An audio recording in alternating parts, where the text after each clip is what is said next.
Ngayon po ay tayo'y magbibigay ng comment, biblical comment tungkol sa kumakalat na issue ng isang pastora. Naging sikat siya eh. Hindi na gusto ng netizens yung mga sinasabi niya. Pero i-breakdown natin, no? So ngayon panoorin muna natin. Dahil royalty ka, huwag kang papatol sa just. Amen?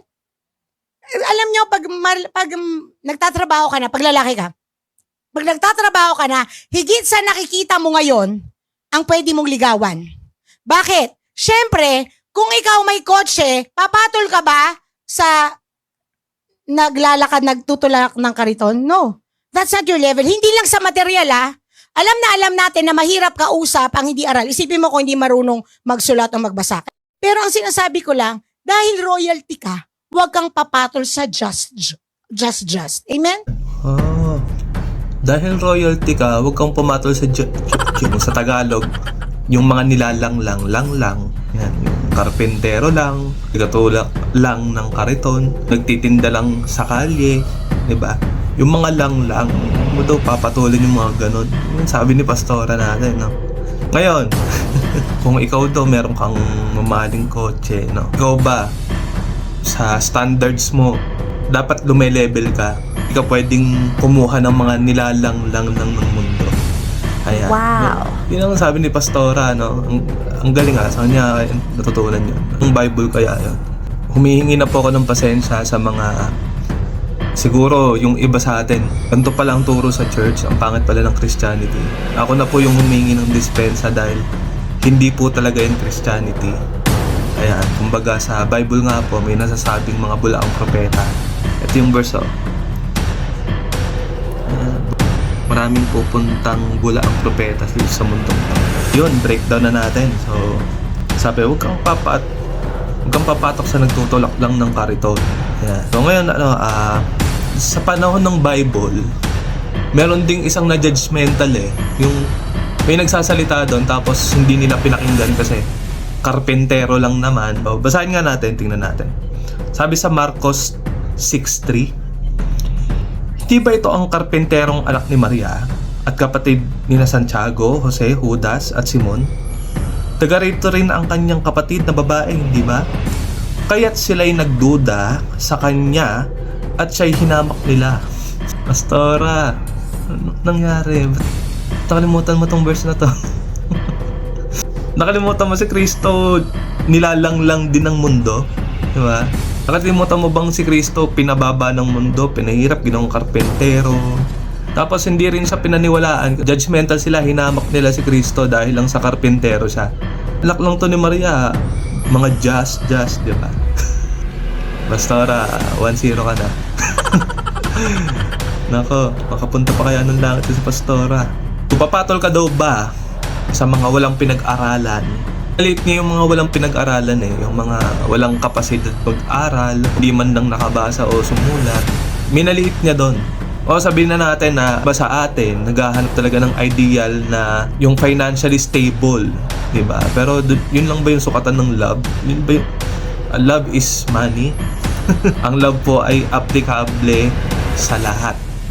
Ang love po ay applicable sa lahat kung ginagamit mo ito sa Diyos. Kasi ang sabi sa Bible, ibigin mo ang Panginoon mong Diyos ng buong isip mo, ng buong kaluluwa mo, at ng buong puso mo.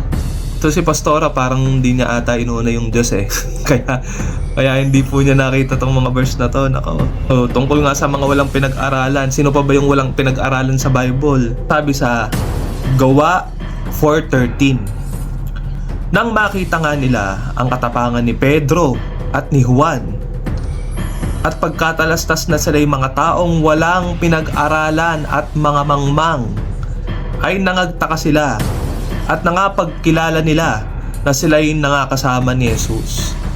Yan papala sa walang pinag-aralan na nakita nila na nagtaka sila bakit nakasama ni Cristo to yung mga walang pinag-aralan si Pedro lang naman at si Juan lang naman, Pastora. Ako na po yung humingi ng pasensya kung dumumi ang tingin nyo sa Biblia dahil sa aling nagsasalita dyan. Ngayon, dapat daw mga mahihirap, Yung mga may hirap talagang dun sa video na yun, tapak na tapak talaga eh, no? Talagang talagang wasak na wasak. Wasak na wasak ang mahihirap. Pero sa Bible ba, wasak na wasak ba ang mahihirap? Babang baba ba ang mahihirap? Tingnan natin. Walang masyadong bumabasa nito eh. Sabi sa Mateo 19:23 hanggang 24. At sinabi ni Jesus sa kanyang mga alagad, katotohanang sinasabi ko sa inyo, mahirap na makapasok ang isang taong mayaman sa kaharian ng langit. At muling sinasabi ko sa inyo na magaan pa sa isang kamelyo ang dumaan sa butas ng isang karayom kaysa isang taong mayaman ang pumasok sa kaharian ng Diyos. Mahihirapan pala ang mayayaman. Yan, yung mga mayayaman na hindi nakapokus sa Diyos. Yan, yung mga mayayaman na hindi marunong magmahal sa Diyos higit sa lahat. Kung yan lang palang pupurihin mo, Pastora, iyon na lang yan. Sa'yo na lang po lahat yan. Kaibigan, sana iwasan natin ang blasphemy. Yung ituro na nasa Bible yung isang bagay na wala naman. Kaya mag-iingat tayo kasi iba talaga ang hatol sa mga nagtuturo ng katotohanan. Kaya mga kapatid, sana lalo tayong maging alerto at maging mapagbasa ng Bible at mapaghanap sa katotohanan. Humihingi na kami ng pasensya kasi nasusulat din naman sila sa Bible. Yan naman ang magandang balita kasi at least alam ng Bible na mangyayari itong mga bagay na to. Sabi nga sa Roma 2:23 hanggang 24, ikaw na nagmamapuri sa kautusan, sa iyong pagsuway sa kautusan, ay niwawalan mong puri ang Diyos sapagkat ang pangalan ng Diyos ay nalalait ng mga hentil dahil sa inyo, gaya ng nasusulat. Ayan. Lalo na yung mga nagtuturo ng Bible daw, yung sariling Biblia ang kanilang kinakalaban sa kanilang mga acts, sa kanilang mga gawa. Ito lang po ang masasabi ko. Kailangan nating kilalanin ng Diyos para hindi po tayo maloko. Kaya, Pastora, good luck po sa inyo. May time pa para magbago, pero kung di kayo magbabago, alam niyo na.